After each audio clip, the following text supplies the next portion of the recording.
মা। ছোট লোকের বাচ্চা, তোর এত বড় সাহস, তুই আমাকে কিস করলি? তোকে এত বড় সাহস কে দিয়েছে বলতো শুনি? কেন ডার্লিং, তুমি দিয়েছো? তুমি তো বললে আমাকে আমার সাহস দেখাতে, তাই তো আমি তোমাকে আমার সাহস দেখিয়ে দিলাম। এখন আবার এই কথা কেন বলছো? তোকে আমি দেখিয়ে দেবো আমি কি করতে পারি আর না পারি। আজকে তোর ভার্সিটির প্রথম দিন, তাই আজকের জন্য তুই আমার সঙ্গে এরকম একটা আচরণ করলি। ঠিক আছে, প্রবলেম নেই। এই ভার্সিটিতে তুই যেন আর ক্লাস করতে না পারিস সেই ব্যবস্থা আমি করব। এই বলেই নেহা রাগে গজগজ করতে করতে সেখান থেকে চলে গেল। তো ভিউয়ার্স, চলুন গল্পটা বুঝতেই আপনাদের সমস্যা হচ্ছে। 5 মিনিট আগে কি হয়েছিল সেটাই আপনাদের বলি। নীল এই কলেজে অনার্স ফার্স্ট ইয়ারে ভর্তি হয়েছে। আজকে ছিল তার ভার্সিটিতে প্রথম। এসেই কলেজের গেট দিয়ে ঢুকতে যাবে এমন সময় হঠাৎ দেখতে পেল কিছু মেয়ে একটা ছেলেকে র্যাগিং করছে। আমিন কান ধরে উঠবস করার আছে, সেটা দেখে সহ্য করতেই না পেরে সেখান থেকে চলে গেল আর ছেলেটাকে জিজ্ঞেস করলো। এই ছেলে দাঁড়াও, কি হয়েছে? তুমি এভাবে কান ধরে উঠবস করছো কেন? না মানে আসলে ভাইয়া, এই ভার্সিটিতে আমি নতুন ভর্তি হয়েছি। আজকে আমার ভার্সিটির প্রথম দিন ছিল। আমি ভার্সিটির গেট দিয়ে ভিতরে প্রবেশ করছিলাম, আর তখনই এই আপুগুলো আমাকে ডেকে এনে আমার এমন অবস্থা করেছে। ও আচ্ছা, এই ব্যাপার। আমি সেটা দেখেই বুঝতে পারছিলাম। যাই হোক, তুমি কান ছেড়ে দাও আর ক্লাসরুমে চলো, বাকিটা আমি দেখছি। থ্যাংক ইউ ভাইয়া, অসংখ্য ধন্যবাদ আপনাকে। ধন্যবাদ দেওয়ার কিছুই নেই, আমিও তোমার ক্লাসেই পড়ি। তুমি আমাকে ভাইয়া নয়, আমার নাম বলে ডাকবে। আমার নাম নীল। ও আচ্ছা, এই ব্যাপার। তাহলে তুইও ফার্স্ট ইয়ারে পড়িস? তুই জানিস না ভার্সিটিতে সিনিয়র আপুদের সঙ্গে পাঙ্গা নিতে নেই? তাহলে তুই আমার মুরগিটাকে ছিনিয়ে নিলি কেন? নিলাম এই কারণেই যে আপনাকে মেয়ে কম ছেলে বেশি মনে হচ্ছিল, তাই। মানে তোর কথা আমি কিছুই বুঝতে পারলাম না। তুই কি বলতে চাইছিস বুঝিয়ে বলতো শুনি। তাছাড়া তুই ভার্সিটিতে নতুন এসে আমার সঙ্গে পাঙ্গা নেওয়ার সাহস কোথায় পেলি? ম্যাডাম, আমি কাউকে ভয় পাই না আর কাউকে পরোয়াও করি না। ভার্সিটিতে আপনিও যেমন স্টুডেন্ট, আমিও তেমন স্টুডেন্ট। আপনার কোনো অধিকার নেই আমার সঙ্গে খারাপ আচরণ করার। তাহলে আপনি কেন ওই ছেলেটাকে র্যাগিং করছিলেন? তাছাড়া আপনাকে দেখে আমার কোনো অংশেই মেয়ে বলে মনে হয় না, তার কারণ আপনার ড্রেস আপ। তো সাহস তো কম নয়, তুই আমার ড্রেস নিয়ে কথা বলিস। এত সাহস তুই কোথায় পেলি? আমি তো সেটাই বুঝতে পারছি না, যে এখানে ভার্সিটির সমস্ত ছেলেরা আমার ভয়ে গুটিসুটি মেরে থাকে, আর সেখানে তুই কিনা আমার সঙ্গে পাঙ্গা নেওয়ার মতো সাহস দেখাস। আমি সত্যি অবাক না হয়ে পারছি না। ভার্সিটিতে প্রথম দিন এসে কেউ আমার সঙ্গে এইভাবে পাঙ্গা নিতে পারে? দেখ, আমার মেজাজ একদম গরম করিস না। আমি কারোর সঙ্গে মজা নিতে না পারলে। ম্যাডাম, সবাই একরকম ভাবে, এটা আপনি ভুলেও চিন্তা করবেন না। কারণ হাতের 5টা আঙ্গুল যেমন সমান হয় না, মায়ের 5টা সন্তানের ঠিক সেরকম হয় না। আর আমি তো ওর কোনো আত্মীয় নই, তাহলে ভাবলেন কি করে আমি ওর মতো হব? ম্যাডাম দেখুন, আপনি কে সেটা জানার বর্তমানে কোনো আগ্রহ আমার নেই, আর কোনোদিন হবে কিনা তাও জানি না। তবে একটা কথা বলে দিচ্ছি, আপনিও এই ভার্সিটির স্টুডেন্ট আর আমিও। সো আমার সঙ্গে লাগতে আসবেন না, তাহলে শুধু আমার নয়, আপনারও সমস্যা হতে পারে। হো, তাই নাকি? তাহলে তুই আমাকে থ্রেট দিচ্ছিস? আচ্ছা ঠিক আছে, বল শুনি তুই কি করতে পারবি। এই কথাটা শুনেই নীল ঠাস করে নেহার ঠোঁটের ঠোঁট ডুবিয়ে দিল। আর তারপর যা হলো তা তো আপনারা দেখতে পেলেন। তো ভিউয়ার্স, চলুন কথা না বাড়িয়ে মূল গল্পে ফিরে আসা যাক। নীল ক্লাসরুমে চলে এসে দেখতে পেল ছেলেটি বেঞ্চে বসে আছে। তাই এখন এই নীল তার সামনে গিয়ে বসলো আর এক বলল। বন্ধু হবে আমার। আমিও তোমার মতোই ভার্সিটির নতুন পরিচিত হয়েছি, আর আজকে আমারও প্রথম দিন ছিল। সত্যি তোমার, সকাল থেকে আমি অবাক হলাম।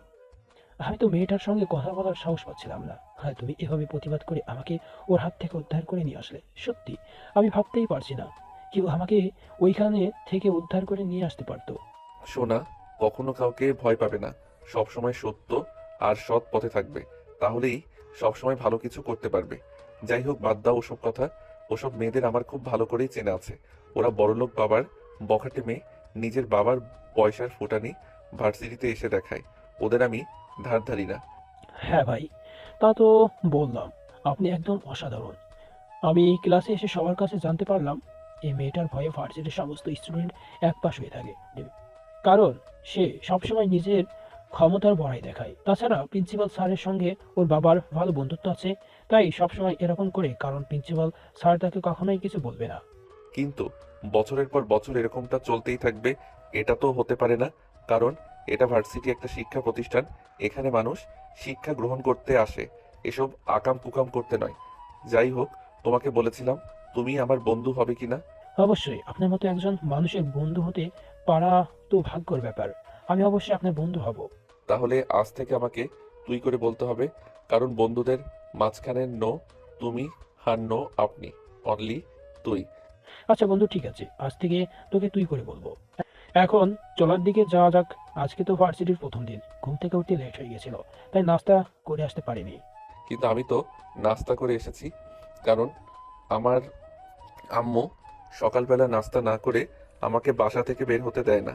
তাই আমাকে প্রতিদিন নাস্তা করে তারপর বাসা থেকে বের হতে হয়। নাস্তা করে এসেছিস তো কি হয়েছে, এখন আবার আমার সঙ্গে নাস্তা করবি? চল আমার সঙ্গে, দুজনের একসঙ্গে নাস্তা করব, আর আজকের নাস্তার বিল কিন্তু আমি দিব, এটা মনে রাখিস। এই কথা বলেই হৃদয় নীলের হাত ধরে টানতে টানতে ক্যান্টিনে নিয়ে গেল, আর তারপর সেখানে দুজনে নাস্তা খেতে শুরু করলো। তখনই হঠাৎ হৃদয় বলল, দোস্ত, ওই মেয়েটা তো দেখা যায় এদিকেই আসছে, এখন কি হবে? এখানে আবার উল্টাপাল্টা কিছু করবে না তো? দোস্ত, তুই কোনো চিন্তা করিস না, আমি দেখছি ব্যাপারটা। ও উল্টাপাল্টা করবে, আমি কি ওকে ছেড়ে দেব ভেবেছিস? ও যদি ডালে ডালে চলে তাহলে আমি পাতায় পাতায় চলবো। আমি ওর চাইতে কোনো অংশে কম নই, মনে রাখবি। ও একটা মেয়ে আর আমি একটা ছেলে। ওর কাছে পরাজয় মানার জন্য আমার জন্ম হয়নি। দোস্ত, সমস্যাটা তো সেইখানে। আসলে এই যুগের মেয়েদের বিশ্বাস করা যায় না, ওরা কখন কি করবে আর কখন কি করবে না সেটা কিন্তু মাত্র গ্যারান্টি নেই। যাই হোক দোস্ত, তুই যাই করিস না কেন, উল্টাপাল্টা কিছু করিস না। তুই কোনো চিন্তা করিস না, তুই চুপচাপ বসে থাক আর দেখতে থাক ঠিক এখানে কি হয়। এই বলে নীল আর হৃদয় তাদের মতো করেই নাস্তা খেতে থাকলো। আর তখনই নেহা এসে সেখানে উপস্থিত হলো। নেহা সেখানে এসে একটা চেয়ার টেনে বসে পড়লো, আর নীলকে উদ্দেশ্য করে বলল, এই খোকা, এবার বলো তাহলে কে তুমি আর কি তোমার পরিচয়? আমি নীল, বাবা সামান্য একজন ব্যবসায়ী। আর কিছু জানতে চাই? একজন ব্যবসায়ীর ছেলে হয়ে এত ফুটানি তোমার? তুমি জানো আমি কে? আমার বাবাকে তুমি আমার পরিচয় না জানিয়ে আমার সঙ্গে এরকম আচরণ করার সাহস পেলে কোথা থেকে? ম্যাডাম, আমি তো আপনাকে বলে দিয়েছি, আপনি যেই হন না কেন সে ব্যাপারে আমার বিন্দুমাত্র ইন্টারেস্ট নেই। আমি আপনার ব্যাপারে কিছুই জানতে চাই না। এখানে যেহেতু পড়াশোনা করতে এসেছি, ব্যাস এইটুকুই জানি। ও তাই নাকি? আমার সঙ্গে পাঙ্গা নেওয়ার ফল কি হতে পারে সেটা তুই জানিস? আমি ভার্সিটির সিনিয়র, আমাকে সব সময় রেসপেক্ট করে কথা বলবি, আসতে যেতে সালাম দিবি, যেখানেই পাবি সেখানেই আমাকে সম্মান জানাবি। পারবো না আমি, কারণ আপনি এমন কেউ নন যাকে আমার সামনে পেলেই সম্মান করতে হবে। আপনি আমার চাইতে সিনিয়র, আপনি সেটুকু সম্মান পেতে পারেন, কিন্তু এর চাইতে বেশি সম্মান আপনি কখনোই পাবেন না। যাই হোক, সবাই নষ্ট করবেন না, ক্লাসের টাইম হয়ে গেছে, নাস্তা শেষ করে ক্লাসে যেতে হবে। আব্বে ওই হালা, আমি ভার্সিটির সিনিয়র, তুই আমাকে ক্লাসের অজুহাত দেখাচ্ছিস? দেখুন ম্যাডাম, ক্লাসের টাইম হয়ে গেছে, সো উল্টাপাল্টা কিছু করবেন না, আমার মেজাজ খারাপ করবেন না। তাহলে আপনি কি দেখাতে পারেন? আমি আর চাইতে আমি তার চাইতে 3 গুণ দেখিয়ে দিব, তখন কিন্তু আমাকে কোনো দোষ দিতে পারবেন না। ও তাই নাকি? কি করবি তুই? কি করার মরদ আছে তোর? তাহলে দেখিয়ে দে তো, আমিও দেখে নিই। ম্যাডাম, আমি আপনাকে রিকোয়েস্ট করে বলছি, প্লিজ আপনি আমার মেজাজটা খারাপ করাবেন না, তাহলে কিন্তু আপনাকে নিজেকেই পস্তাতে হবে। এই কেন পস্তাতে হবে বল শুনি? আমার মতো সুন্দরী মেয়ে ভার্সিটিতে কি আর দ্বিতীয়টা আছে? ভার্সিটির সমস্ত ছেলেরা আমার পেছনে লাইন মারে, আমার সঙ্গে 2-3 মিনিট কথা বলার জন্য চান্স খোঁজে, আর সেখানে তুই কিনা আমার সঙ্গে এইভাবে কথা বলছিস? ম্যাডাম, যারা আপনার পেছনে লাইন মারে ওদের খেয়ে দেয়ে কোনো কাজ নেই। তাছাড়া আমার মনে হয় না তারা ছেলে, আমার মনে হয় ওইগুলো সবকটাই হিজড়া। কারণ মেয়েদের পেছনে লাইন মারা কোনো ছেলের কাজ নাই। আপনার মতো মেয়ে, আপনাকে তো আমার মেয়ে বলেই মনে হয় না। আচ্ছা বলতো শুনি, কোন দিক থেকে আমাকে মেয়ে মনে হয় না? এই যে আপনাকে বললাম আপনার ড্রেস, আপনি যে ড্রেসগুলো পরেছেন এগুলো ছেলেরা পরে, মেয়েরা কখনো এগুলো পরে না। জিন্স শার্ট আর আপনার ছোট ছোট চুল, এগুলো দেখে কি কেউ বলবে আপনি মেয়ে? এই স্টপ দিস ননসেন্স। আমার ড্রেস তুই কখনো কথা বলবি না। আমি ছোটবেলা থেকেই এগুলো পরে অভ্যস্ত, আমি এগুলো ছাড়া অন্য কিছু পড়তে পারি না, তাই আমি সবসময় এগুলোই পরি। আর আমার চুল নিয়ে কথা বলছিস? আমি অসুস্থ ছিলাম তাই চুলগুলো কেটে ফেলতে হয়েছে। আচ্ছা ঠিক আছে, আমরা এখন আসছি, সময় নেই, ক্লাসের টাইম হয়ে গেছে। আরে খোকা, এত তাড়া কিসের? আমি কি তোকে এত তাড়াতাড়ি যেতে দেবো নাকি? তুই যতক্ষণ একটু আগের ওই ব্যবহারটার জন্য ক্ষমা চাইবি ততক্ষণ আমি তোকে এখান থেকে যেতে দেবো না। ক্ষমা চাইবো তাও আবার আমি আপনার কাছে? কখনোই না ম্যাডাম, আমি এমন কোনো কাজ করিনি যার জন্য আপনার কাছে ক্ষমা চাইতে হবে। তাছাড়া আমার ডায়েরিতে ক্ষমা চাওয়া বলে কোনো শব্দ নেই। এই বলে নীল সেখান থেকে চলে যেতে চাইলে তখনই পেছন থেকে নেহা বলল, আজকে তুই ভার্সিটিতে প্রথম এসেছিস তাই তোকে কিচ্ছু বললাম না, তবে ভাবিস না আমি তোকে ছেড়ে দেবো। আমি নেহা, আমার সঙ্গে পাঙ্গা নেওয়ার মজা তুই হারে হারে টের পাবি। আমি তোকে দেখিয়ে দেবো আমি কি জিনিস, আর তোর কত বড় বুকের পাটা আমি সেটাও দেখে নেব। কথাটা শুনে নীল তখনই সেখান থেকে পিছু হটে এসে নেহার হাত থেকে তার মোবাইলটা নিয়ে সঙ্গে সঙ্গে তার শার্টের বোতামগুলো খুলে বুকটা উধাম করে বেশ কয়েকটা ছবি তুলে দিল। আর সঙ্গে সঙ্গে নেহার মোবাইলে নীলের নাম্বারটা তুলে দিয়ে নীল সেটা নেহার হাতে তুলে দিয়ে বলল, আমি আমার বুকের বেশ কয়েকটা ছবি তুলে দিয়েছি। আপনার যখন আমার বুকের পাটা দেখতে মন চাইবে আপনি তখন এটা দেখে নেবেন। আর যদি কখনো আমার সঙ্গে কথা বলতে ইচ্ছে করে তাহলে আমার নাম্বারে জাস্ট একটা মিস কল দেবেন। তোকে তো আমি চাইলে বিয়েও করতে পারেন। আপনি যথেষ্ট সুন্দরী সিনিয়র হলে সমস্যা নেই, আমার বাসায় মেনে নেবে। এই কথা বলেই নীল সেখান থেকে হাসতে হাসতে চলে গেল। আর এদিকে ক্লাসরুমে আসতে ক্লাস শুরু হয়ে গেল। ক্লাস শেষ হলে হৃদয় নীলকে বলল, দোস্ত, মেয়েটার সাথে এভাবে পাঙ্গা নেওয়া ঠিক হয়নি। কারণ তুই তো জানিস, আমি তোকে বলেছি মেয়েরা প্রিন্সিপালের আত্মীয় হয়। তোর এই ভার্সিটির পড়াশোনা করা খুব কঠিন হয়ে পড়বে, সে সঙ্গে আমার। আরে ভাই, তুই কোনো চিন্তাই করিস না, আমি আছি তো। ওই মেয়ে কি ঝামেলা করবে সেটা আমি দেখে নেব। এই সব কিছু নিয়ে তোকে কোনো চিন্তা করতে হবে না। তুই মুখটা বন্ধ করে থাক, তাহলেই হবে। ঠিক আছে দোস্ত, আমি চিন্তা করবো না। কিন্তু তুই যা করবি খুব চিন্তা ভাবনা করে করবি। এমন কিছু করবি না যাতে পড়াশোনাটা বন্ধ করে দিতে হয়। কারণ আমি মধ্যবিত্ত ফ্যামিলির ছেলে। আমার চোখে হাজারো স্বপ্ন, আমাকে পড়াশোনা করতে হবে এবং ভালো রেজাল্ট করে একটা চাকরি পেতে হবে। ঠিক আছে ভাই, কোনো সমস্যা হবে না, তুই কোনো চিন্তা করিস না। এই বলে হৃদয় আর নীল ভার্সিটি শেষ হলে বাসায় চলে আসতো। এভাবেই চলতে থাকলো দিনকাল। হঠাৎ একদিন হৃদয় নীলকে বলে, দোস্ত, তোকে এই কথাটা বলার ছিল, কিভাবে বলবো সেটাই ভেবে পাচ্ছি না। আসলে ভার্সিটির আসার পরেই আমার একটা মেয়েকে ভালো লেগে আছে, কিন্তু মেয়েটাকে কিভাবে প্রপোজ করব সেটাই ভেবে পাচ্ছি না। তুই যদি একটু উপায় বলে দিতি। আব্বে ওই সালা হন, আমি কোনোদিন প্রেম টেম করি নাই। ওইসব আমাকে দিয়ে হবে না। তুই অন্য একজনের কাছ থেকে পরামর্শ নে। আর একটা কথা, সামনের সপ্তাহে কিন্তু ভার্সিটিতে পার্টি আছে, মনে রাখিস কিন্তু। হ্যাঁ, সেটা তো আমি জানি। আর ওই দিন খুব মজা হবে। আমি শুনেছিলাম আগে এই ভার্সিটির জানুয়ারি মাসে খুব ভালো একটা পার্টি হয়, সেখানে সবাই অনেক আনন্দ করে। এই বছরে আমরাও সেটা করতে পারবো। এটা শুনে খুব ভালো লাগছে। হ্যাঁ সেটাই। যাই হোক, তোর আম্মু শুনেছিলাম অসুস্থ, এখন কি অবস্থা? এখন কেমন আছে? আম্মুর অবস্থা খুব একটা ভালো না রে। ডাক্তার বলেছে হার্টের অপারেশন করাতে হবে, তা না হলে খুব বড় একটা বিপদ হয়ে যেতে পারে। কিন্তু আমার আব্বু একা সংসার চালাতে গিয়ে হিমশিম খাচ্ছে। সেখানে আমার পড়াশোনা, আমার ছোট বোনের পড়াশোনা, তারপর আবার আমার মায়ের চিকিৎসা, সংসারের খরচ, সবকিছু মিলিয়ে আমার আব্বুর উপর অনেকটাই চাপ পড়ে গেছে। কি করব কিছুই বুঝতে পারছি না। ঠিক আছে, সমস্যা নেই। কাল বিকেলে আমি একবার তোদের বাড়িতে যাব। আর হ্যাঁ, এটা কিন্তু তুই তোর বাড়িতে বলবি না, সবাইকে সারপ্রাইজ দিতে চাই। এই বলে দুজন কথা বলা শেষ করেই সেখান থেকে চলে গেল। এদিকে পরের দিন বিকেলবেলা নীল বাসা থেকে বের হয়ে হৃদয়দের বাসার উদ্দেশ্যে রওনা দেয়। বাড়িতে এসে কলিং বেল চাপ দিতেই হৃদয় এসে দরজা খুলে দিল আর নীলকে দেখে বলল, আরে দোস্ত, তুই চলে এসেছিস? আমি তো ভেবেছিলাম তুই আসবি না। সেই সকাল থেকে তোর জন্য অপেক্ষা করছি। এতক্ষণে যখন আসলি না, আমি ভেবেছি তুই আজকে আসবি না। দোস্ত, আসলে বাসায় একটু কাজ পড়ে গেছিল। যাই হোক, এখন ভিতরে চল। আর এগুলো তোর বোন আর তোর মায়ের জন্য এনেছি। আমার বন্ধু সমস্যা আছে, আর সেখানে আমি আমার বন্ধুকে সহযোগিতা করব না, এটা হতে পারে নাকি? এখন চল ভিতরে। এই প্যাকেটে কিছু মিষ্টি আছে, এগুলো একটা প্লেটে করে নিয়ে আয়, সবাই একসঙ্গে বসে খাবো। আচ্ছা দোস্ত, ঠিক আছে, তুই এখানে বস, আমি আম্মুকে বলি তুই এসেছিস। এই বলে হৃদয় ভেতরে চলে গেল। আর কিছুক্ষণ পর হৃদয়ের আব্বু আম্মু আর তার ছোট বোন সেখানে আসলো।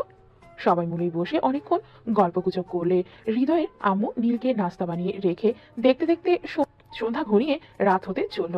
তখন নীল হৃদয়ের আম্মুকে বলল, আন্টি, আমার যাবার সময় হয়ে এসেছে, আমাকে যেতে হবে। এই প্যাকেটটা রাখুন, এখানে আপনার প্রয়োজনীয় একটা জিনিস আছে। এটা আমি আপনাকে আপনার ছেলে হিসেবে উপহার দিয়েছি, এটা আমাকে ফেরত দিতে হবে না। কি বলো বাবা, এখানে তো এতগুলো টাকা তুমি কোথায় পেলে? আর আমাকেই বা কেন দিচ্ছ? আন্টি, আপনি কোনো চিন্তা করবেন না, এগুলো আমার নিজের টাকা। আমার বাবা আমাকে প্রতি মাসে হাত খরচের জন্য যে টাকাটা দেয়, সেটা আমি আমার অ্যাকাউন্টে জমা করে রাখি। আর যখন আমার পরিচিত কেউ কোনো সমস্যায় পড়ে, তখন আমি তাকে এটা দিয়ে সহযোগিতা করি। আমি হৃদয়ের কাছ থেকে শুনলাম টাকার জন্য আপনার অপারেশন হচ্ছে না, তাই আমি অ্যাকাউন্টে এইটুকু টাকাই ছিল, এটা আপনার জন্য নিয়ে এসেছি। যদি আরো টাকা লাগে তাহলে আপনি আমাকে জানাবেন, আমি আমার আব্বুর কাছ থেকে নিয়ে যেতে পারবো, কোনো সমস্যা হবে না। আর আমার আব্বু কিছু মনেও করবে না। দোস্ত, তুই সত্যি অনেক ভালো মানুষ। আমি তোর কাছে কিছু না চাওয়াতেই তুই আমাকে এত কিছু দিয়েছিস। সত্যি সত্যি আমি তোকে বলে বোঝাতে পারবো না আমি কতটা খুশি হয়েছি। আজকে যদি আমার নিজের মায়ের পেটের একটা ভাই থাকতো, সেও হয়তো আমাকে এতটুকু সহযোগিতা করতো না। আরে ভাই, এভাবে বলার কিছুই নেই, মানুষ মানুষের জন্য। আর আমি তোর বন্ধু, তুই একটা বিপদে পড়েছিস, আমি তোকে সাহায্য করব না এখানে 1.5 লক্ষ টাকা আছে। এতে যদি না হয় তাহলে তুই আমাকে জানাবি। আন্টির অপারেশনের যত খরচ লাগে আন্টির আরেকটা ছেলে হিসেবে আমি সেই টাকা দেব। এটা আমার দায়িত্ব। নীলের এই কথা শুনে হৃদয় আর হৃদয়ের ফ্যামিলির সবাই একদম কান্না করে দিয়েছে। তারা ভাবতেই পারেনি তাদের জীবনে এমন একজন মানুষ ফেরেশতার মতো হয়ে আসবে। অতঃপর নীল তাদের বাসা থেকে বিদায় নিয়ে বের হয়ে গেল। এদিকে পরদিন সকালবেলা ভার্সিটিতে আসতেই তখনই আবার নেহার সঙ্গে একটা ঝামেলা বেঁধে গেল। ভার্সিটিতে এসে তার বাইকটা পার্কিং এরিয়ায় রাখতে যাবে, তখনই নেহা সেখানে তার বাইক নিয়ে আসে আর তখনই ধাক্কা দিয়ে নীলের বাইকটা ফেলে দেয়। কি ব্যাপার নেহা আপু, এটা আপনি কি করলেন? আপনি আমার বাইকটা ফেলে দিলেন কেন? ফেলে দিয়েছি, বেশ করেছি। তোর সাহস কি করে হলো এখানে বাইক রাখার? তুই জানিস না এখানে আমি বাইক রাখি? তাহলে তুই কেন বাইক রেখেছিস? লক্কর ঝক্কর ভাঙ্গারি একটা বাইক এখানে রাখার সাহস তোর কি করে হয়? নেহা আপু, আপনি আপনার মুখের ভাষা ঠিক করে কথা বলুন। এই বাইকটা আমি 5 বছর ধরে চালাচ্ছি। এটা আমার বন্ধুর মতো বলতে পারেন। আমি একে ছাড়া কোথাও যেতে পারি না। আর আপনি এখন আমার বাইকটাতে ধাক্কা মেরে ফেলে দিলেন। ফেলে দিয়েছি, বেশ করেছি। তুই যাতে আজকের পর আর কখনো এরকম কাজ করার সাহস না দেখাতে পারিস, তাই এটা করেছি।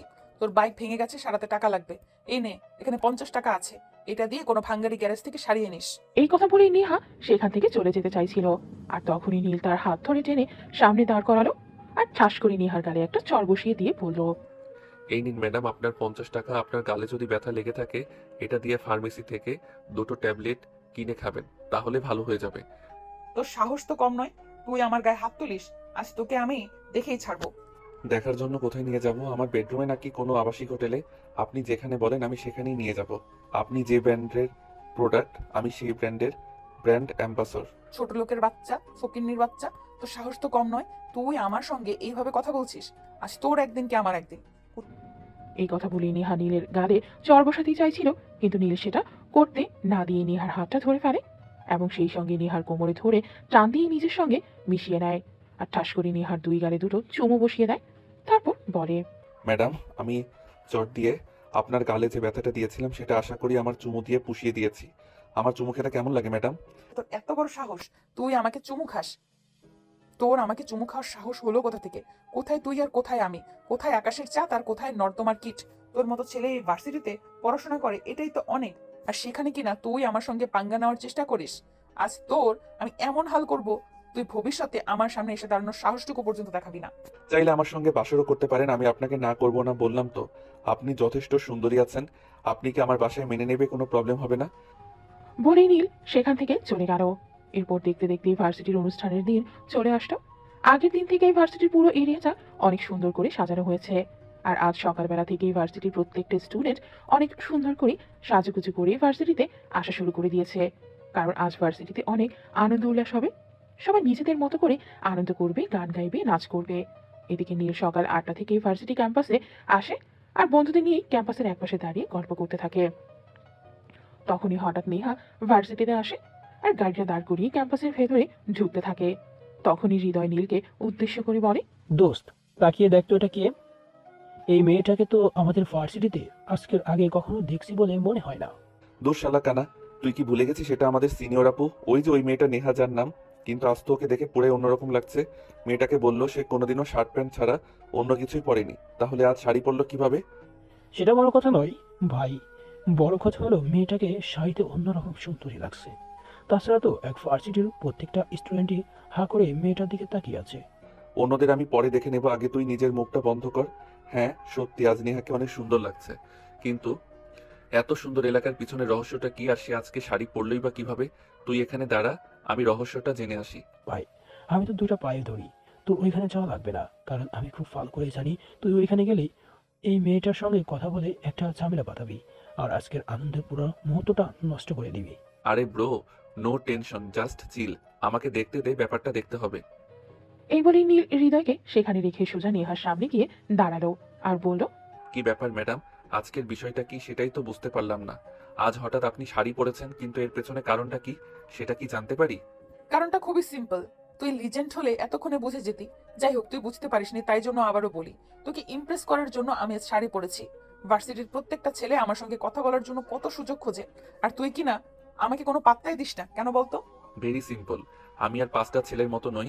আপনি আমার চাইতে সিনিয়র, আমি কেন আপনার সঙ্গে কথা বলতে উঠে পড়ে লেগে যাব? আমি বিয়ে করব, আমার চাইতে মিনিমাম 5 বছরের ছোট একটা মেয়েকে, যার সঙ্গে আমার ভালো একটা আন্ডারস্ট্যান্ডিং, ম্যাচুরিটি আর সবকিছু হবে, যে খুব ভালো একটা মেয়ে হবে, লক্ষ্মী, ঘরোয়া এবং সংসার কাজে নিপুণা। আপনি তো ডাইরেক্ট গুন্ডিমার্কা একটা মেয়ে। আপনার মতো একটা মেয়েকে কোনো ছেলে বিয়ে করবে যে নিজের জীবনটাকে তেজপাতা করতে চাইবে? এই দেখ, একদম বেশি কথা বলিস না। তুই এত বড় কথা বলার সাহস কোথায় পেলি? আমি গুন্ডি, তাহলে তুই কি? তুই যে আমাকে ভার্সিটির সবার সামনে চুমু খাস, তখন তোর লজ্জা করে না? তুই তো আসলে একটা নির্লজ্জ। আপনার মতো গুন্ডিমার্কা মেয়েদেরকে মাঝে মাঝে একটু সাইজ করার জন্য এইরকম কিছু করার দরকার আছে, তাই তো করি। এখানে তো আমার কোনো দোষ নেই, আপনি তো আমাকে এগুলো করতে বাধ্য করেন। ও তাই নাকি? আচ্ছা ঠিক আছে, কোনো সমস্যা নেই। তাহলে আজ থেকে আমি সত্যি তোকে আমার সাথে এসব করতে বাধ্য করব। এই বলে তখনই নেহা ভার্সিটি ক্যাম্পাসে সমস্ত স্টুডেন্টের মাঝে নীলের দুই ঠোঁটে তার দুই ঠোঁট ডুবিয়ে দিল আর তার দুই হাত দিয়ে নীলের মাথাটা চেপে ধরো। নীলও কম যায় কি, সেও নেহাকে চেপে ধরে ইচ্ছে মতো আর ঠোঁট দুটো চুষতে থাকলো। অপরদিকে আর কি ফ্রিতে সমস্ত স্টুডেন্ট বাংলা রোমান্টিক সিনেমা দেখার মতো তাদের এই দৃশ্য দেখতে থাকলো। প্রায় 5 মিনিট শুরু হয় কিসিং পর্ব। 5 মিনিট পর দুজন দুজনকেই ছেড়ে দিল আর দুজনেই দুদিকে চলে গেল। তাই 1 ঘন্টা পর নীল একটা জায়গায় এসে বসেছে। তখনই হৃদয় কোথা থেকে পান জানি আসলো আর তাকে বলল, তা ভাই, ব্যাপারটা বুঝলাম না। লিপস্টিকের স্বাদ কেমন, তেতো না মিষ্টি? তুই একবার খেয়ে দেখে আয়, আমাকে জিজ্ঞাসা করছিস কেন? আমাকে জিজ্ঞাসা করে তো পরিপূর্ণ মজা পাবি না তুই। নিজে একটু লিপস্টিক খেয়ে আয়, তাহলেই বুঝবি। সেজন্যই তো তোকে বললাম, একটা মেয়েকে আমার পছন্দ হয়েছে, ওর সঙ্গে একটু ব্যবস্থা করে দে। কিন্তু তুই তো সেটা করবি না, আর এদিকে তুই সিনিয়র আপুর সঙ্গে মজা নিচ্ছিস। সিনিয়রদের থেকে মজা নেওয়ার ব্যাপারটাই আলাদা, এটা সবার ভাগ্যে জোটে না। আর সিনিয়রদের দিকে মজা নিতে হলে নিজেকে বেশি কষ্ট করতে হয় না, কারণ তারা পূর্ব অভিজ্ঞতা সম্পন্ন। তাই তারা কিছু বলার আগেই সবকিছু বুঝে যায়, কিভাবে কি করতে হবে না হবে। আমাকে কোনো কষ্টই করতে হয় না। দূর শালা, তুই আর কোনো কথাই বলিস না। তোর কথা আমার শুনতে ইচ্ছে করে না। তোকে বললাম আমার একটা মেয়েকে পছন্দ হয়েছে, একটু ব্যবস্থা করে দে, কিন্তু তুই সেটা করে দিলি না। আর এখন সিনিয়র আপুর থেকে মজা নিয়ে আমার সঙ্গে এসব নিয়ে পারলাম করছিস। রিল্যাক্স ডিয়ার মাই ফ্রেন্ড, চিন্তা করিস না, তোকেও ব্যবস্থা করে দেবো আমি। কালকেই ওই মেয়েটার সঙ্গে কথা বলবো। আজকে ভালোই ভালোই এই অনুষ্ঠানটা শেষ হতে দে। অতপর নীল আর হৃদয় দুজনেই অনুষ্ঠান দেখেই মনোযোগ দিল, অন্য সব কথা ভুলে গেল। এদিকে দেখতে দেখতে অনুষ্ঠান শেষ হলে নীল আর হৃদয় দুজনেই বাড়িতে চলে আসতো। নীল বাসায় সেই শুয়ে শুয়ে মোবাইল টিপাটিপি করছিল। তখনই হঠাৎ ফেসবুক স্ক্রলিং করতে করতে একটা আইডি থেকে একটা স্টোরি দেখতে পেল, যে আইডিটা বেশ কদিন আগেই তাকে ফ্রেন্ড রিকোয়েস্ট পাঠিয়েছিল। সেও আরও 7 থেকে 5টা চিন্তা না করে রিকোয়েস্ট অ্যাকসেপ্ট করেছিল। সে আর নেহা যখন ভার্সিটির ক্যাম্পাসে কিসিং করছিল, তখন কেউ একজন এটার ছবি তুলে নেয় আর সেটাই ফেসবুকে স্টোরি দেয়। তখনই ওই আইডিতে ঢুকলো, সেই আইডিতে ঢুকে একদম হতবাক। এটা তো নেহার আইডি। আর মানে নেয়া ইচ্ছা করেই এগুলো করেছে, সে ইচ্ছে করেই আমাকে কিস করেছে আর তার ফটোগ্রাফার দিয়ে ছবি তুলে সেটা ফেসবুকে স্টোরি দিয়েছে। তখনই নীল ওই আইডিটিতে মেসেজ করলো, কি ব্যাপার ম্যাডাম, নিজের লাভ স্টোরি, রোমান্টিক সিন কেউ ফেসবুকে স্টোরি দেয়? হ্যাঁ, আমার মন চেয়েছে তাই দিয়েছি, যাতে তোর থেকে কেউ নজর দিতে না পারে, যাতে সবাই খুব ভালো করে বুঝে যায় তুই আমার ব্যক্তিগত জিনিস। আর ভার্সিটির সব মেয়েরা খুব ভালো করে জানে নেহার ব্যক্তিগত জিনিসে হাত দেওয়ার দুঃসাহস তাদের নেই।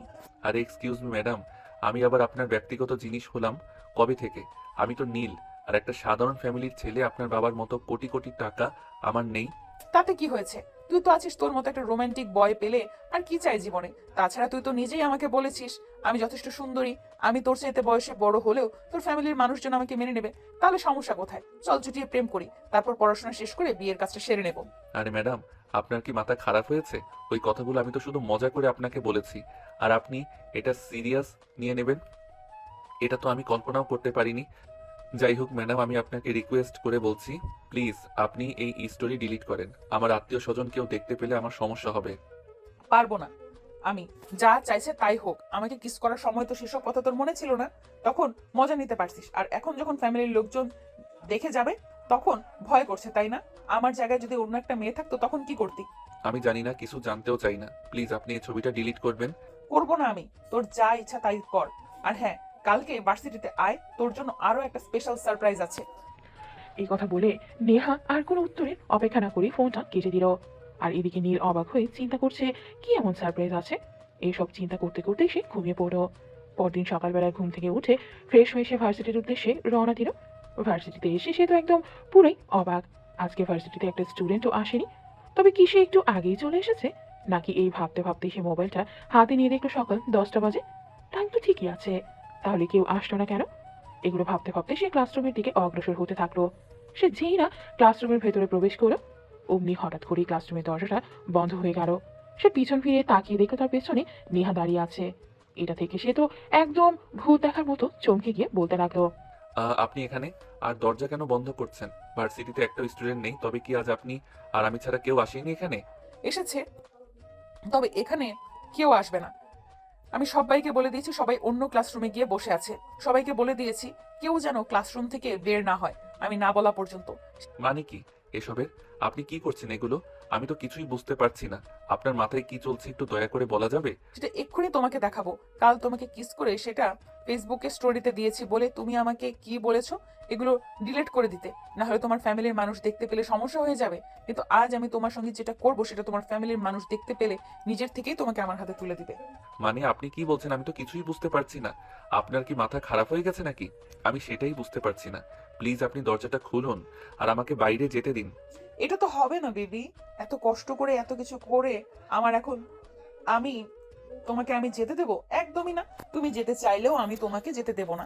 আর যদি জোর করে এখান থেকে চলে যেতে চাও তাহলে তোমার নামে এমন বদনাম রটাবো যেটা তুমি কল্পনাও করতে পারবে না। প্লিজ আমাকে এখান থেকে যেতে দিন। আপনি আমার সঙ্গে উল্টাপাল্টা কিছু করবেন না। আপনি বড়লোক বাবার একমাত্র মেয়ে। আপনার মান সম্মানের ভয় না থাকতে পারে? আমার মতো দাবিতে ফ্যামিলির মানুষ, আমাদের মান সম্মানের ভয় আছে। আমাদের কাছে মান সম্মানটাই সবচাইতে আগে, তারপর অন্য সব। এই কথা বলেই নীল দরজা খুলে রুম থেকে বের হয়ে যেতে চাইছিল, কিন্তু নেহা তাকে সেটা করতে না দিয়ে ধাক্কা দিয়ে একটা বেঞ্চের ওপর ফেলে দিল। আর তারপর সোজা তার ঠোঁটের ওপর অত্যাচার করতে শুরু করলো। নেহা ইচ্ছা মতো নীলের ঠোঁট দুটো চুষতে থাকলো। তখনই নীল তার সঙ্গে রেসপন্স করতে থাকলো, আর সেই সঙ্গে তার হাত দিয়ে নেহাকে আরো জোরে নিজের সঙ্গে চেপে ধরো।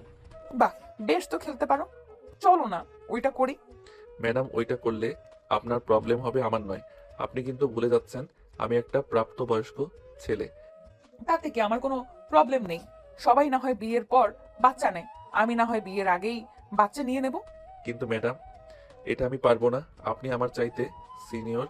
আপনার সঙ্গে এতক্ষণ যা কিছু হয়েছে সবকিছুর জন্য সরি। আমাকে ক্ষমা করে দেবেন।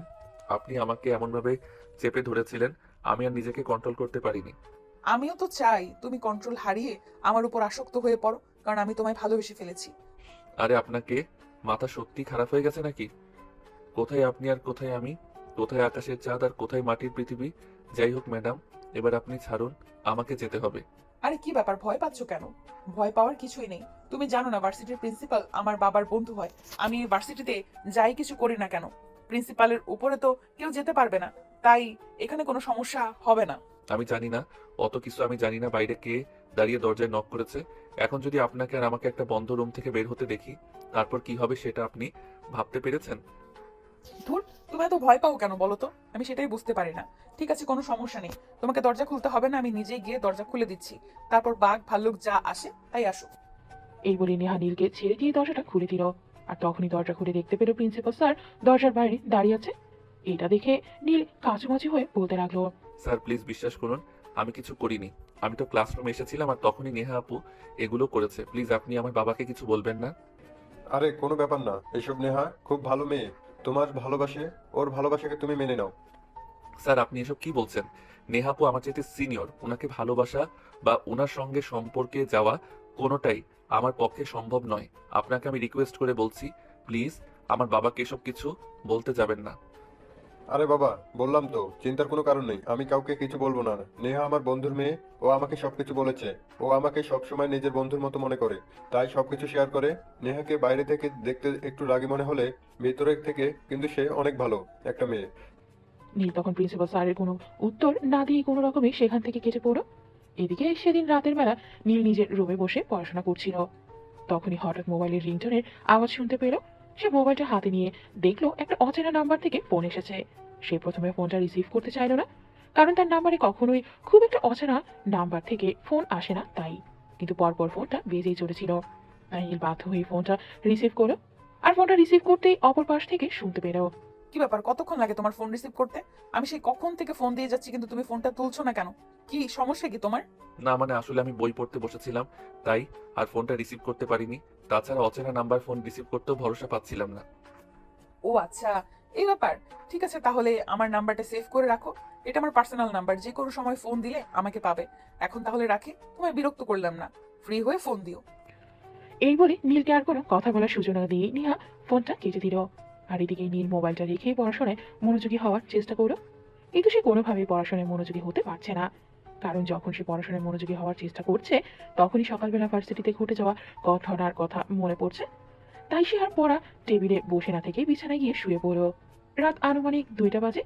সে মোবাইলে মুভি দেখছিল, তখনই আবার নেহার নাম্বার থেকে ফোন আসে। সে তখন ফোনটা রিসিভ করলো। কি ব্যাপার, তুমি এখনো ঘুমাওনি? আমি ফোন দেওয়ার সঙ্গে সঙ্গে ফোনটা রিসিভ করলে যে? আসলে শীতের রাত ঘুম আসছে না তো, তাই। ঠিক আছে, কোনো সমস্যা নেই, তাহলে এক কাজ করো, তোমার বাইক নিয়ে আমার বাড়ির সামনে চলে আসো। অনেকক্ষণ তোমার জন্য অপেক্ষা করছি। মানে এখন রাত 2টা বাজে, কোথায় যাব? কোথায় যাব সেটা পরে বলবো, তুমি এক্ষুনি আমার বাসার সামনে চলে আসো। আর যদি তুমি না আসো, তাহলে কিন্তু আমি যেইভাবেই পারি তোমার বাসার ঠিকানা জোগাড় করে তোমার বাসায় চলে আসবো, কথাটা মনে রেখো। নীল তখন আর কোনো উপায়ন্তর না পেয়ে গায়ে বেশ কয়েকটা শীতে কাপড় জড়িয়ে নিল, আর তারপর বাইক নিয়ে বাসা থেকে বের হলো। নেহার বাসার সামনে এসে দাঁড়াতেই দেখতে পেল নেহা গেটের বাইরে দাঁড়িয়ে আছে। তাকে দেখে নীল বলল, কি ব্যাপার, আপনি আমাকে এত রাতে আসতে বলেন কেন? তাছাড়া এখন রাত প্রায় 2:30টার মতো বাজে, আপনি বাড়ির গেটের বাইরে দাঁড়িয়ে আছেন। আপনার একটু ভয় করছে না? ভয় আর আমি আমি কখনোই ভয় পাই না, কোনো কিছু কি ভয় পাই না। যাই হোক, এখন চলো। এই বলে নেহা নীলের পেছনে উঠে বসলো আর নীলকে শক্ত করে জড়িয়ে তোলা। তখন নীল নেহাকে প্রশ্ন করলো, আমরা কোথায় যাব সেটা তো বলবেন। মানে এত রাতে আমরা কোথায় যাচ্ছি? আমার কিন্তু খুব ভয় করছে। আমি কিন্তু শুধু আপনার জন্য এখানে আসলাম। আরে বাবা, ভয় পাবার কিছুই নেই, আমি তোমাকে ছেড়ে বলছি, সেটাই করো। এই রাস্তা দিয়ে সামনে 10 কিলো চলো, তারপর তোমাকে বলবো। কিন্তু এত রাতে আমরা কোথায় যাচ্ছি আর কেন যাচ্ছি? আরে বাবা চলো তো, তারপর বলবো। এত কথা বলো কেন? সবসময় আমি তোমাকে যেটা বলেছি সেটাই করো, তা না হলে কিন্তু চিন্তাও করতে পারবে না আমি কি করব। নীল তখন আর কোনো কথা না বলে গাড়ি চালাতে থাকলো। একটা নির্জন জায়গায় এসে গাড়ি দাঁড় করালো। তখন নেহাকে আবারও নীল প্রশ্ন করলো, আচ্ছা ম্যাডাম, এবার তো আপনি আমাকে বলুন, যেখানে আমরা কেন এসেছি আর কি করতে এসেছি। এখানে তো আমি কাউকেই দেখতে পাচ্ছি না, তাছাড়া এটা একটা নির্জন জায়গা, গ্রাম এলাকাই বলা চলে। উপর দিকে তাকিয়ে দেখো, ওই যে খেজুর গাছের হাড়িগুলো বাঁধা আছে, ওখান থেকে একটা হাড়ি আমার জন্য নামিয়ে নিয়ে আসো। আমার টাটকা খেজুরের রস খেতে খুব ইচ্ছে করছে। ও আচ্ছা, এই ব্যাপার। এটা তো আপনি আমাকে সকালে বললেও পারতেন, আমি সকালবেলা এসে নিয়ে যেতাম। এত রাত করে আসার কি দরকার ছিল? সকালবেলা আসলে তো গাছেদের কাছ থেকে টাকা নিয়ে কিনে নিতে হতো, কিন্তু আমি সেটা চাইনি, আমি চুরি করে খেতে চেয়েছি, তাই তোমাকে এখানে নিয়ে এসেছি। এখন তুমি গাছে ওঠো আর ওখান থেকে একটা হাড়ি নামিয়ে আনো। সমস্যা নেই, চিন্তা করো না, আমি চুরি করে খাচ্ছি বলে টাকা ছাড়া খাবো না। এই দেখো, আমি টাকা নিয়ে এসেছি, চলে যাওয়ার পরে টাকাগুলো এখানে রেখে যাব। অতঃপর নীল গাছে উঠলো আর গাছ থেকে একটা খেজুরের রসের হাড়ি নামিয়ে আনলো। তারপর নেহা সেখানে ইচ্ছে মতো খেজুরের রস খেলো আর নীলকেও খাইয়ে দিল। তারপর দুজনে মিলে বাসায় চলে আসলো। নীল নেহাকে তার বাসার সামনে নামিয়ে দিয়ে সে তার বাসায় চলে আসলো আর বিছানায় শুয়ে ঘুমিয়ে পড়লো। পরদিন সকালবেলা প্রায় 11টা নাগাদ নীলের আম্মু তাকে ডাকতে এলো। কি ব্যাপার নীল, কি সমস্যা তোর? সকাল 11টা বাজে, তুই এখনো ঘুম থেকে উঠিসনি কেন? ভার্সিটিতে যাবি না নাকি? হাই আল্লাহ, কি বলো আম্মু, তুমি 11টা বেজে গেছে? আমি আসলে খেয়াল করিনি, রাতের বেলা ঘুম আসছিল না, তাই ঘুমাতে ঘুমাতে দেরি হয়ে গেছিল। আর এখন যে সকাল 11টা কখন বেজে গেছে সেটা আমি বুঝতেই পারলাম না। কি বলিস তুই? ঘুমাতে পারছি না? তোর শরীর খারাপ লাগছিল নাকি? তাহলে আমাকে বললি না কেন? আমি তোকে ঔষধ দিয়ে যেতাম, তাহলেই তো সব ঠিক হয়ে যেত। না আম্মু, যেরকম সেরকম কোনো ব্যাপার নাই, আসলে এমনিতেই ভালো লাগছিল না, তাই ঘুমাতে দেরি হয়ে গেছিল। যাই হোক, আজকে তো আর ভার্সিটিতে যাওয়া হলো না, আমি আরেকটু ঘুমিয়ে নেই, তারপর ঘুম থেকে উঠবো। এটা বললে হবে না, তুমি এক্ষুনি ঘুম থেকে ওঠো। তুমি ইদানিং খাওয়া দাওয়া অনেক অনিয়ম করছো, আমি এগুলো আর সহ্য করব না। আমি সকালবেলা এত কষ্ট করে নাস্তা বানাই, আর তোমরা বাবা ছেলে সেই না খেয়েই বাসা থেকে বের হয়ে যাও। আমার পরিশ্রমের কি কোনো মূল্য নেই নাকি? এক্ষুনি ঘুম থেকে উঠে নাস্তা করবে। আমি আর কোনো কথা শুনতে চাই না।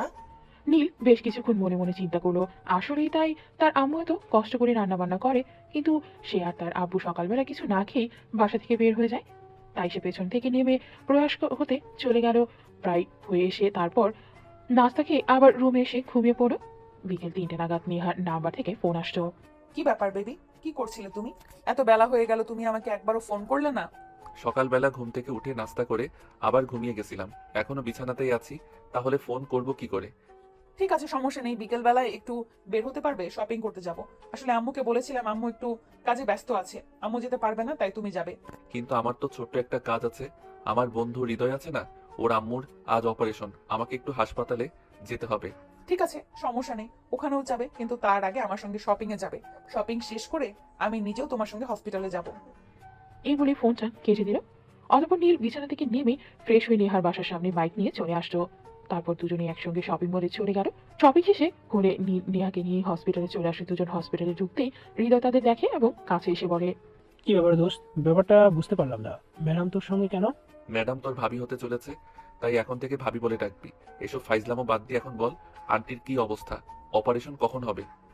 ডক্টরের সঙ্গে একটু আগেই কথা বলে আসলাম। ডক্টর বলল 20 মিনিট পর অপারেশন শুরু হবে। ওটিতে নিয়ে যাওয়ার জন্য রেডি করা হচ্ছে আমাকে। ঠিক আছে, তাহলে তুই নেহাকে নিয়ে এখানে থাক, আমি একবার আন্টির সঙ্গে দেখা করে আসি। আর হ্যাঁ, টাকা পয়সার কি খবর? ডক্টর সঙ্গে টাকার ব্যাপারে কথা বলেছি নাকি? ডক্টর কি বলেছে ডাক্তারের ব্যাপারে? হ্যাঁ, কথা বলছিলাম। ডক্টর তো বললো অপারেশন টোটাল 2 লক্ষ টাকা লাগবে। আমি বলেছি অপারেশন শুরু করতে, তারপর যেভাবে পারি টাকাটা দিয়ে দিব। ঠিক আছে, সমস্যা নেই, আমি টাকা নিয়ে এসেছি। আমি সমস্তটা পেমেন্ট করে তারপরে যাব। আর হ্যাঁ, এই এখানে 50,000 টাকা আছে, এটা তোর কাছে রাখ, পরে কাজে লাগবে। দোস্ত, তোর মতো মানুষ হয় না। তোর মতো ছেলেকে নিজের বন্ধু হিসাবে পেয়ে আমি ধন্য হলাম। হয়তো আমি আগের জন্ম আমি কোনো ভালো কাজ করেছিলাম, যার ফলস্বরূপ তোর মতো একটা ছেলেকে নিজের বন্ধু হিসেবে পেলাম। তোকে না বলেছি সবসময় এসব বাজে কথা বলবি না? তোকে যেটা বলেছি তুই সেটাই কর। তুই নেহাকে নিয়ে এখানে অপেক্ষা কর, আমি আন্টির সঙ্গে দেখা করে আসি। এবারে নীল কেবিনের ভেতরে চলে গেল। সেখানে গিয়ে হৃদয়ের আম্মুর সঙ্গে কথা বলল এবং সবশেষে ডক্টরের সঙ্গে কথা বলল। ডক্টর, রোগীর কন্ডিশন কি? অপারেশন হলে সব ঠিক হয়ে যাবে তো? অন্য কোনো প্রবলেম হবে না তো? না, একদম নয়, সব ঠিক হয়ে যাবে। আপনারা নিশ্চিন্তে থাকতে পারেন, আমাদের উপর ভরসা করতে পারেন, ইনশাআল্লাহ সব ঠিক হয়ে যাবে।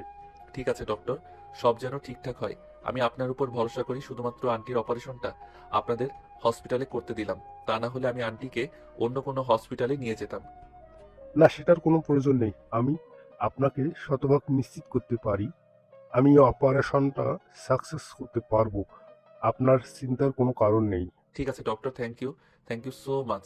আমি আপনাদের সমস্ত পেমেন্ট করে দিচ্ছি, আন্টির অপারেশন থেকে শুরু করে ঔষধপত্র সহ যা যা লাগবে সব।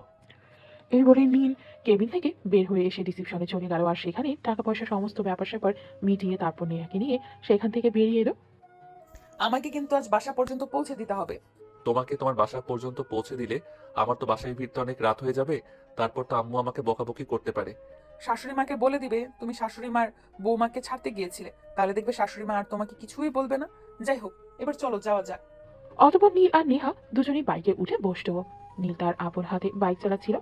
তখনই পেছন থেকে হঠাৎই নেহা বলে উঠল, বাইকটা একটু সাইড করে দাঁড়াও তো দেখি।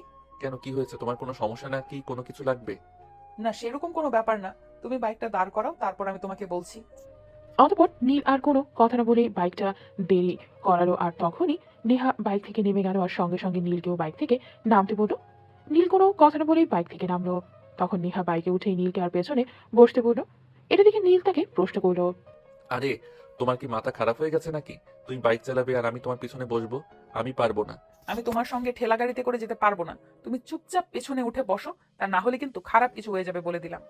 অতঃপর নীল বাইকে উঠে বসলো আর নেহার সঙ্গে সঙ্গে বাইক স্টার্ট করে ঝড়ের গতিতে বাইক চালাতে লাগলো। অনেকটা ভয় পেয়ে গেছে, একটা মেয়ে মানুষ এত জোরে বাইক চালাতে পারে সেটা তার জানা ছিল না। নেহা তার পেছনে বসে আছে বলেই কিন্তু সে আস্তে আস্তে বাইক চালাচ্ছিল, যদি বাইক থেকে ছিটকে পড়ে যায় তাই। যেখানে 10 মিনিটের রাস্তা ছিল সেখানে নেহা 5 মিনিটে তার বাড়িতে এসে পৌঁছালো। আর তারপর বাইকের চাবিটা নীলের হাতে তুলে দিয়ে বলল, এইভাবে বাইক চালাতে হয়, বুঝলে প্রিয়? নেক্সট টাইম থেকে যেন যখন বাইক নিয়ে বের হবে তখন ভালোভাবে বাইক চালানো শিখে তারপর বের হবে। এখন তাড়াতাড়ি বাসায় যাও, বাসায় পৌঁছে আমাকে ফোন করে জানাবে। নীল বাইক চালিয়ে বাসায় চলে আসলো। আর তারপরে সেই কলিং বেল চাপ দিতেই তার আম্মু এসে দরজা খুলে দেয়। তখন রাত আনুমানিক 11টা বেজে গেছে। তো রাতে তাকে বাসায় আসতে দেখে তার আম্মু তাকে জিজ্ঞেস করে, কি ব্যাপার নীল, এতক্ষণ কোথায় ছিলি? এত রাত করে বাসায় ফিরলি কেন? আমি আসলে আমার বন্ধু হৃদয়ের আম্মুর আজ অপারেশন, তাই ওনার সঙ্গে দেখা করতে একটু হসপিটালে গেছিলাম, আর সেখান থেকে আসতেই দেরি হয়ে গেল। আচ্ছা বাবা, ঠিক আছে, কোনো সমস্যা নেই, তুই ফ্রেশ হয়ে আয়, আমি তোকে খাবার দিচ্ছি। আম্মু, আমি তো হৃদয়কে নিয়ে বাইরে থেকে খাবার খেয়ে এসেছি, এখন আর কিছু খেতে পারবো না, আমার ক্ষুধা নেই, তুমি শুয়ে পড়ো। এই বলেই নীল রুমে চলে আসলো। তারপর জামা কাপড় চেঞ্জ করে ফ্রেশ হয়ে ঘুমিয়ে পড়ো। রাত তখন আনুমানিক 1টার কাছাকাছি। তখনই হঠাৎ ফোনটা বেজে উঠল। নীল মোবাইলটা হাতে নিয়ে দেখলো নেহা তাকে ফোন করেছে। তখনই তার হঠাৎ মনে পড়লো নেহা তাকে বলেছিল বাসায় এসে ফোন করতে, কিন্তু সে ভুলেই গিয়েছিল। তাই সে ফোনটা রিসিভ করলো। হ্যাঁ নেহা বলো। তুমি কখন বাসায় গিয়েছো? তোমাকে আমি কি বলেছিলাম? বাসায় পৌঁছে ফোন করতে বলেছিলাম, কিন্তু তুমি সেটা না করে ঘুমিয়ে পড়েছো কেন? না মানে আসলে বাসায় এসে একটু কাজ করছিলাম, তাই তোমাকে ফোন দিতে পারিনি। দেখো নীল, একদম মিথ্যা কথা বলার চেষ্টাও করবে না। আমি খুব ভালো করে জানি তুমি ঘুমাচ্ছিলে। আমি তোমার কণ্ঠটা শুনেই বুঝতে পেরেছি। তাহলে তুমি আমার সঙ্গে মিথ্যা কেন বলছো? না মানে আসলে সরি, আমি তো তোমার সঙ্গেই রাতের খাবার খেয়ে এসেছিলাম, বাসায় এসে সোজা শুয়ে ঘুমিয়ে পড়েছি। হ্যাঁ, সে তো তুমি করবেই, কারণ তুমি তো আমার কথা মনেই রাখতে পারো না। আমি ছাড়া বাকি সবাই যা বলে সবকিছু তোমার মনে থাকে, কিন্তু আমার কথাই তোমার মনে থাকে না। তুমি এরকম কেন বলছো? আর এত রাত হয়েছে, তুমি এখনো ঘুমাওনি কেন? আমি তোমার একটা কলের জন্য অপেক্ষা করছিলাম। আমি তো ভাবছিলাম তুমি বাসায় গিয়ে আমাকে ফোন দিবে, কিন্তু তুমি তো সেটা করলে না। কেন ফোন দাওনি আমাকে? আচ্ছা বলো, আমি তোমার কে, যার কারণে তোমাকে আমার কল করতে হবে? না হলে তুমি ঘুমাতে পারবে না। তুমি আমার লাইফে সেই মানুষটা, যেই মানুষের সঙ্গে কথা না বলে আমার রাতে ঘুম হয় না। কেন তুমি বুঝতে পারো না আমি তোমাকে ভালোবাসি? তোমায় ভালোবাসি বলে তো তোমার সঙ্গে এরকম পাগলামোগুলো করি, সবসময় তোমার কলের অপেক্ষায় থাকি। কেন তুমি বোঝো না সেগুলো? ওরে বাবারে বাবা, মেয়ে বলে কি? মেয়ের মনে হয় মাথায় সমস্যা হয়েছে। শোনো, আমি তোমার চাইতে অনেক জুনিয়র, তোমার আমার এই সম্পর্ক সমাজ মেনে নেবে না। সো এসব ফালতু চিন্তা মাথা থেকে ঝেড়ে ফেলে দাও। যদি থাকতে চাও অনলি ফ্রেন্ড হয়ে থাকতে পারো। কখনো না। আমি তোমাকে ভালোবাসি, আর আমার ভালোবাসা অতটাও ফেলনা জিনিস নয় যে তুমি বলবে আর আমি তোমাকে ভুলে যাব। আমি তোমায় ভালোবাসি, এই কথাটা যেমন সত্যি, তেমন আরো একটা সত্য কথা জেনে রাখো। আমি আজ না হোক কাল আমার ভালোবাসা দিয়ে তোমার মন জয় করে নেবই, আর তোমার মনের মনি কোঠায় আমার জায়গা করে নেবই। ঠিক আছে, সময় হলে দেখা যাবে, রাখি এখন। এই বলে নীল ফোনটা কেটে দিয়ে ঘুমিয়ে পড়ো। এভাবে চলতে থাকলো তাদের দিনকাল। ইতিমধ্যে নীল ও নেহার প্রতি অনেকটা দুর্বল হয়ে পড়েছে, কিন্তু সে সেটা প্রকাশ করে না, নিজের মনের মধ্যে রেখে দেয়। কিন্তু নেহার টেক কেয়ার, ভালোবাসা আর নীলের প্রতি দুর্বলতা ইদানিং বেরিয়ে চলেছে। সেদিন হঠাৎ নেহা নীলকে ফোন করে বলে, নীল, একটা বিশাল বড় সমস্যা হয়ে গেছে। আমি খুব বিপদে পড়েছি, তুমি এক্ষুনি আমাদের বাসায় আসো একবার। কি হয়েছে আগে আমাকে বলো শুনি। আমি তোমাকে কিছুই বলতে পারবো না, তুমি এক্ষুনি আমার বাসায় আসবে, তা না হলে আমাকে খুব বড় একটা সমস্যায় পড়ে যেতে হবে। প্লিজ তুমি তাড়াতাড়ি আসো। নীল তখন মনে মনে ভাবলো নেহা হয়তো সত্যি সত্যি প্রবলেমে পড়েছে, তাই তাকে ফোন করেছে। তাই সে এক মুহূর্ত দেরি না করেই বাইক নিয়ে নেহার বাসার উদ্দেশ্যে রওনা দেয়। সে বাসার গেটের কাছে গিয়ে কলিং বেল চাপ দিতেই নেহা এসে দরজা খুলে দেয় আর তাকে ভেতরে আসতে বলে। কি হয়েছে এবার বলো তো শুনি, কেন আমাকে এত জরুরি তলব দিলে? তুমি ভেতরে আসবে নাকি এখানেই দাঁড়িয়ে থাকবে? ভেতরে এসে বসে তারপর তো শুনবে কি হয়েছে নাকি। এই বলে নীলকে নিয়ে নেহা সোজা তার বেডরুমে চলে আসতো, আর বেডরুমে এসে দরজা সোজা বন্ধ করে দিল। কি ব্যাপার নেহা, কি হলো? তুমি দরজা বন্ধ করলে কেন? আর কেনই বা আমাকে তোমার রুমে নিয়ে এসেছো?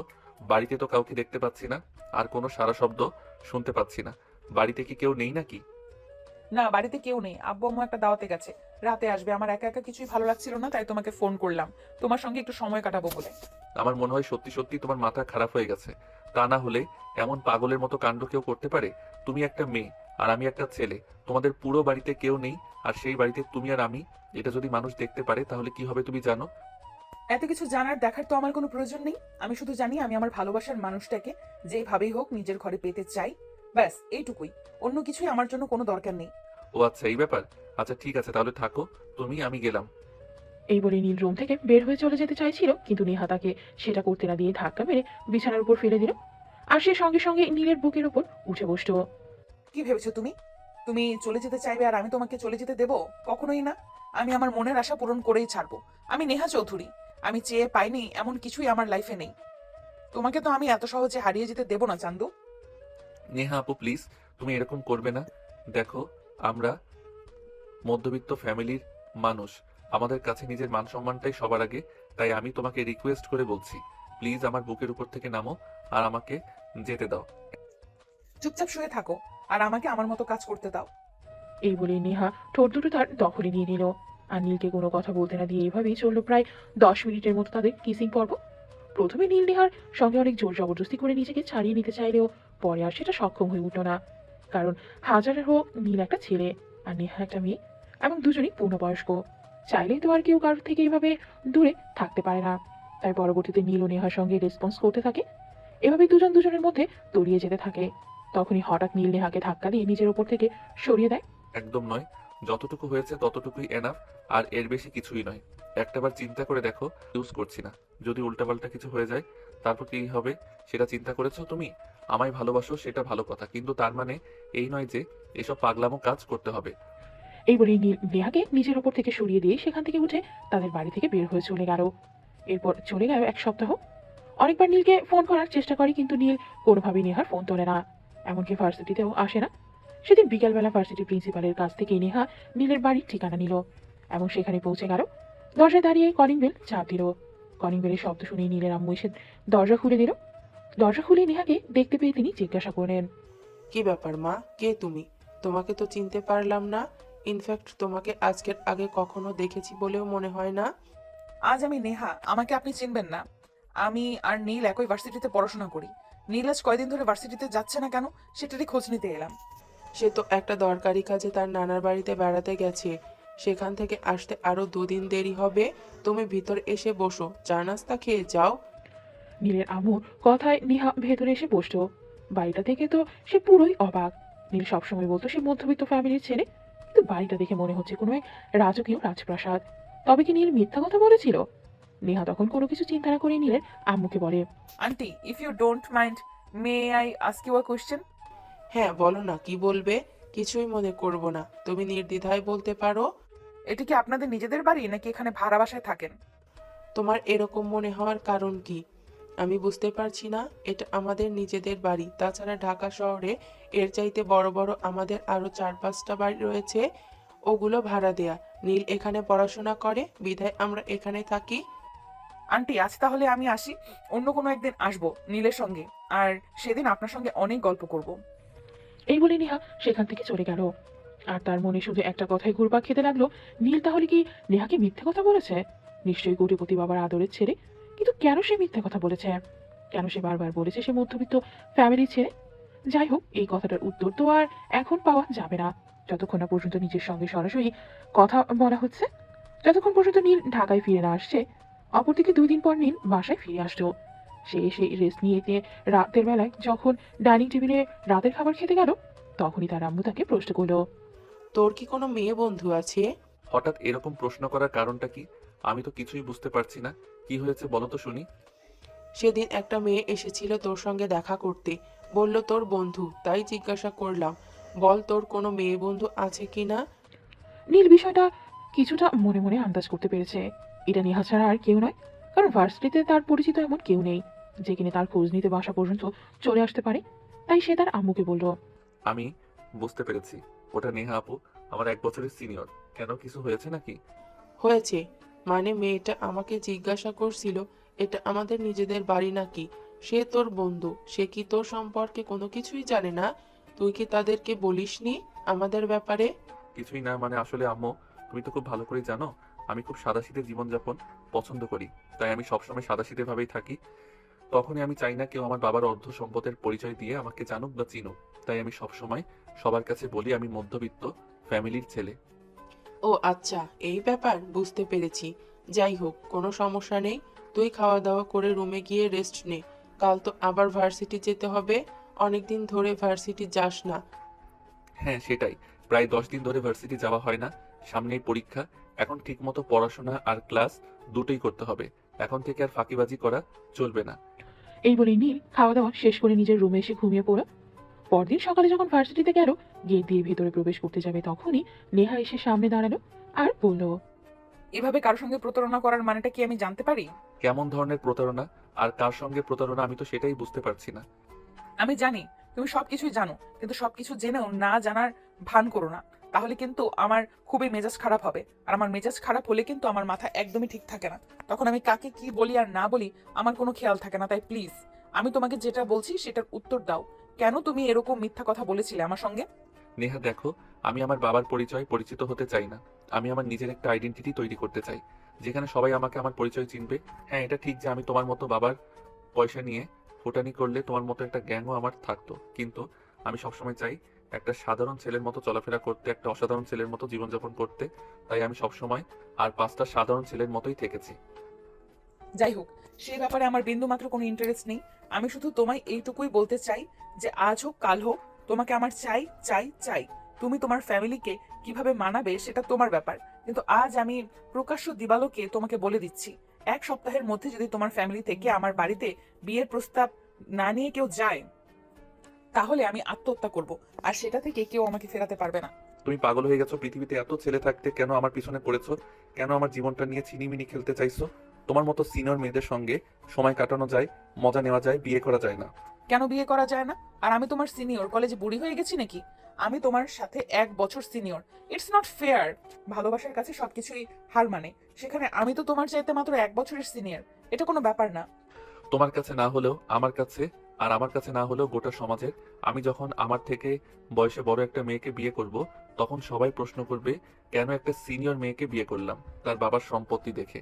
কিন্তু আমার সম্পত্তির প্রতি কখনোই কোনো লোভ নেই।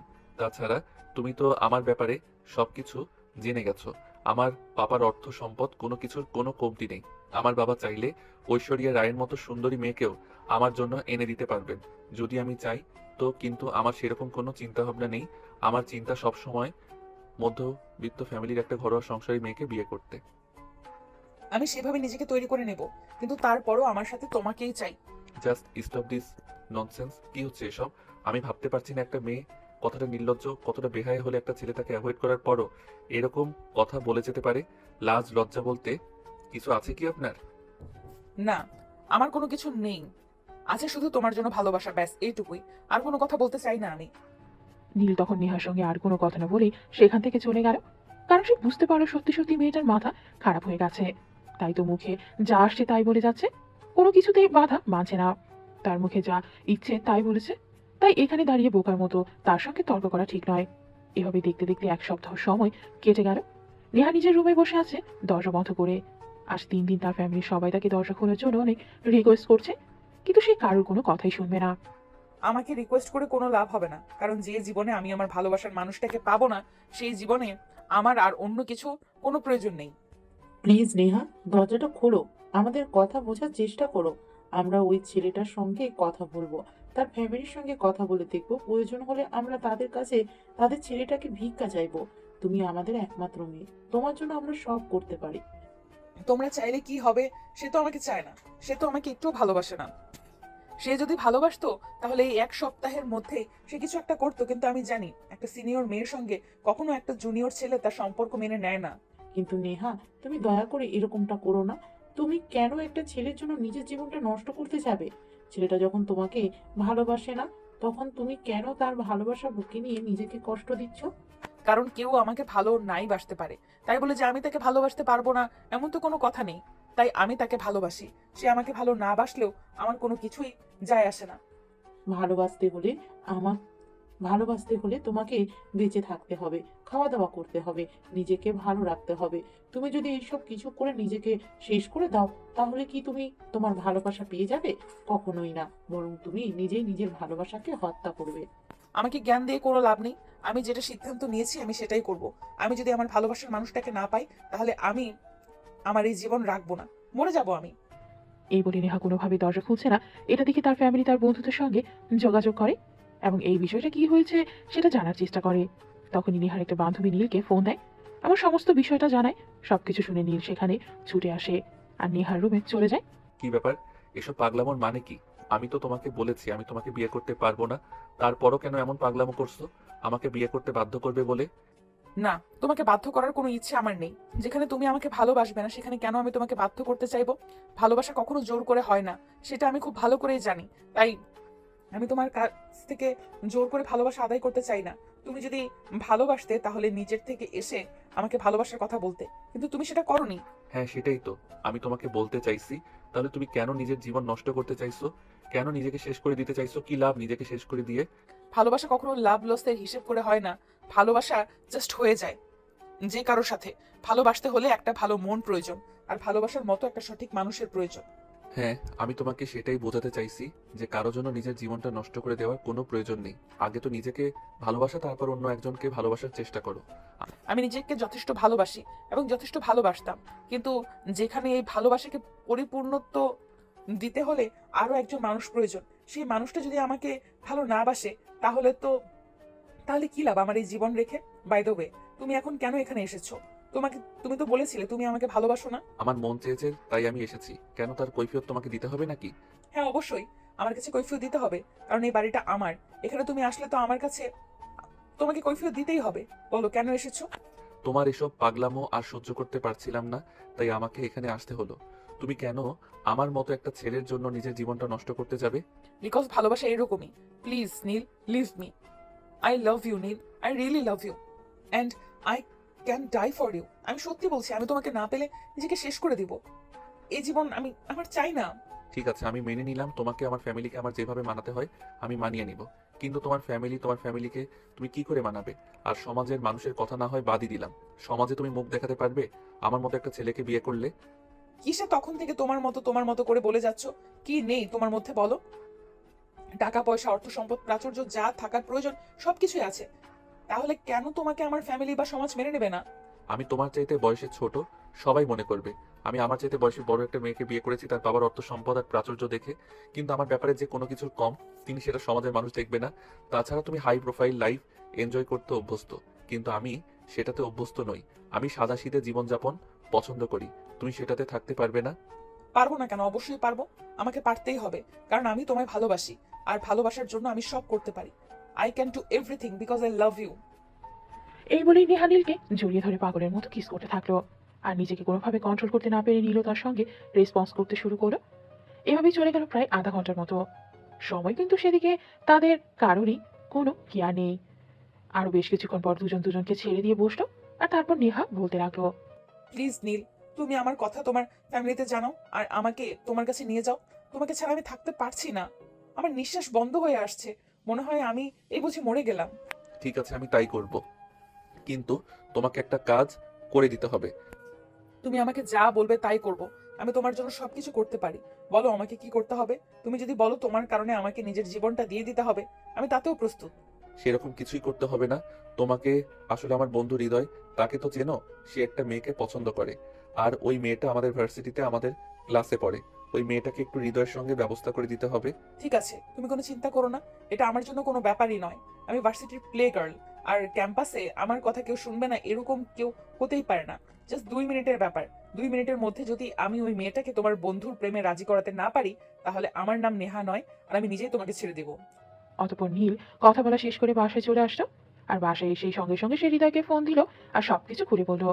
সবকিছু শুনে হৃদয় নিজে থেকেই বলল, সত্যি দেখ, তোর মতো বন্ধু পাওয়া আমার 7 জন্মের ভাগ্য। আমি সত্যিই বলছি, আমি মনে হয় আগের জন্মে কোনো পুণ্য করছিলাম, যার বিনিময়ে তোকে আমি আমার বন্ধু হিসেবে পেয়েছি। আর দেখুন, বল আন্টির খবর কি? আন্টির শরীর কেমন আছে? আলহামদুলিল্লাহ, অনেকটা ভালো আছে। কথা বলবে আমার সঙ্গে? ফোন আম্মুর কাছে দিব? হাতে ফোনটা আন্টির কাছে দে, অনেকদিন হলো আন্টির সঙ্গে কোনো কথা বলা হয় না। আন্টির কাছে ফোনটা দে, আন্টির সঙ্গে একটু কথা বলি। হৃদয় তখন তার আম্মুর কাছে ফোনটা দিল। আর নীল আর হৃদয়ের আম্মু বেশ কিছুক্ষণ কথা বলে তারপর ফোন রেখে দিল। এরপর দিন সকালবেলা হৃদয় নীল একসঙ্গেই ভার্সিটিতে আসলো। আর তো আর কিছুক্ষণ পর নেহা ভার্সিটিতে আসলো। নেহা ভার্সিটিতে এসেই ওই মেয়েটার কাছে গেল আর বলল, কিরে রিমি, তোর সঙ্গে একটু কথা বলার ছিল। দেখি ফ্রি আছিস? আরে নেহা আপু, হ্যাঁ বলুন না কি বলবেন। আমি ফ্রি আছি। তোকে আমার ছোট ভাই পছন্দ করে, তুই তার সঙ্গে রিলেশন করবি, এটা আমার অর্ডার। আমি সরি আপু, এটা আমি পারবো না। বিকজ আমি একটা ছেলেকে ভালোবাসি, তার সঙ্গে আমার 2 মাসের সম্পর্ক। এখন আমি তাকে ছেড়ে কিভাবে অন্য একটা ছেলের সঙ্গে সম্পর্ক করব? তুই খুব ভালো করে জানিস এই ক্যাম্পাসে শুধুমাত্র আমার কথা চলে, আমি কারোর কথায় চলি না। তাহলে তুই এই কথাটা আমাকে বলার সাহস কি করে পেলি? তুই আজ থেকে সম্পর্ক করবি, এটাই আমার শেষ কথা। আর হৃদয় ক্যাম্পাসের পেছনে যে ফুচকার দোকানটা আছে ওইখানে তোর জন্য ওয়েট করছে, তাই এক্ষুনি ওকে গিয়ে প্রপোজ করবি। কিন্তু আপু, আমি যে একটা ছেলেকে ভালোবাসি, তার কি হবে? সে যদি জানতে পারে আমি তার সঙ্গে সম্পর্ক রেখে অন্য একটা ছেলের সঙ্গে সম্পর্ক কন্টিনিউ করছি, তাহলে তো সে আমার লাইফটা বরবাদ করে দেবে। তাছাড়া তুমি হয়তো তাকে চেনো, সে এই ভার্সিটির সিনিয়র ক্লাসের ছেলে।